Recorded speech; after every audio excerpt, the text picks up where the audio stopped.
Hello guys! Welcome back ulit sa ating channel. Sa ating video na to ay gagawa tayo ng masarap na ulam at pwede ring palaman sa tinapay.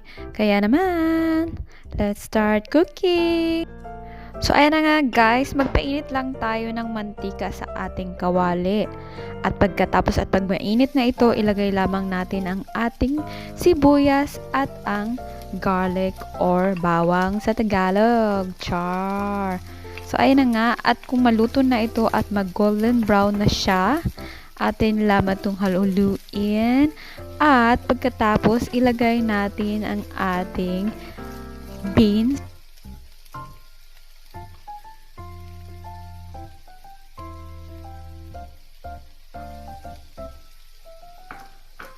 So, ayan na nga, nalagay na natin ang ating beans at lutuin lamang natin ito sa 5 minuto or 10 minuto hanggang sa lumambot siya. Pagkatapos, ilalagay na natin ang ating bacon.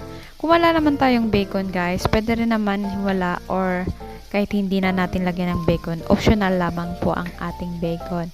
So, dahil meron akong bacon, naglagay na rin ako. So, golden brown lang natin yung ating bacon. Pero itong bacon na to is already cooked na siya. Kaya, ayan.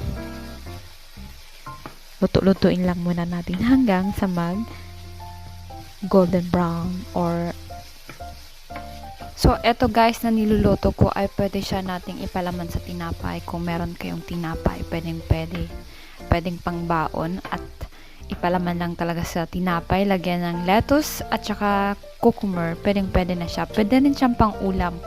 Pagkatapos lagyan lang natin ng ating paminta ang ating ginigisang beans at saka bacon. So bali guys, magiging siyang sandwich palaman sa tinapay. So pwede rin tong baunin ng inyong mga anak dahil magugustuhan to for sure. Pwede rin naman tong pang ulam sa kanin. Sarap siya, na-try ko siya ngayon. So, dahil malamig dito, ayan, nagluto ang ating kusinera. Char. So, ilagay na natin ang ating egg.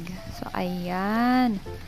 At lutuin lamang natin ito ng mga 10 minuto or depende sa inyo hanggang sa maging brown ng egg. O, diba?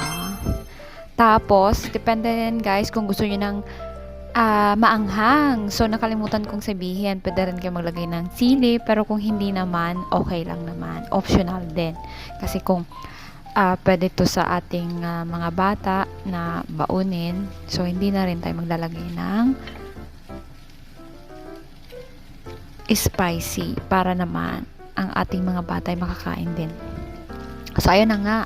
Basta, pwede to sa kanin, pang ulam, at pang baon.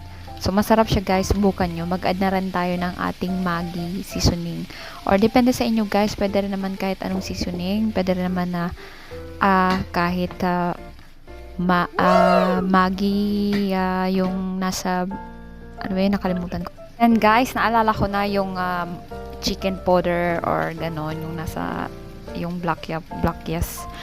Tapos, pwede nyo rin na kasi medyo maalat na yung bacon kaya hindi na ako masyadong naglagay ng ating.